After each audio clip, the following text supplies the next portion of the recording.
जब विष्णु भगवान मुश्किल में पड़े। बहुत समय पहले की बात है, एक बार विष्णु जी बहुत ही मुश्किल में पड़े हुए थे।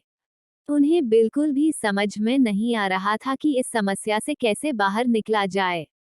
विष्णु जी लोगों की बढ़ती साधना भक्ति से वह प्रसन्न तो थे, पर इससे उन्हें व्यावहारिक मुश्किलें आ रही थीं। कोई भी मनुष्य जब मुसीबत में पड़ता, तो विष्णु जी के पास भागा भागा आता और उन्हें अपनी परेशानियां बताता।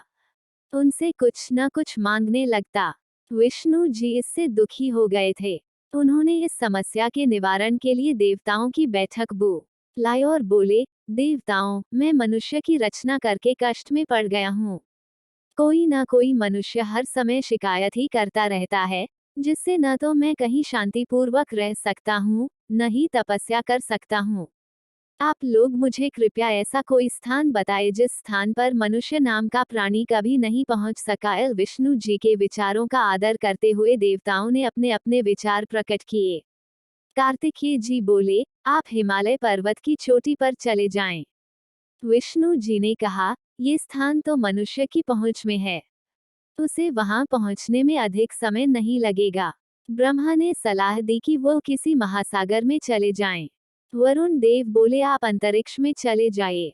विष्णु जी ने कहा, एक दिन मनुष्य वहां भी अवश्य पहुंच जाएगा।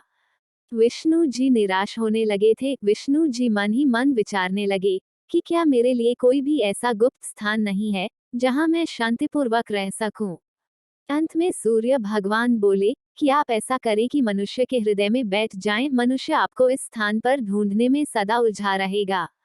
विष्णु जी को सूर्य देव की सुझाव पसंद आ गई। उन्होंने ऐसा ही किया। वह मनुष्य के हृदय में जाकर बैठ गए। उस दिन से मनुष्य अपना दुख व्यक्त करने के लिए विष्णु जी को ऊपर, नीचे, दाएं, बाएं, आकाश, पाताल में ढूंढ रहा है, पर वो मिल नहीं रहे। मनुष्य अपने भीतर बैठे हुए देवता को नहीं देख पा रहा है। इसलिए ये कहना बिल्कुल सत्य है कि ईश्वर सदा ही हम लोगों के आसपास और हमारे अंदर ही निवास करते हैं। ये तो ही मूर्ख है जो कि उन्हें कभी पहचान ही नहीं पाते हैं।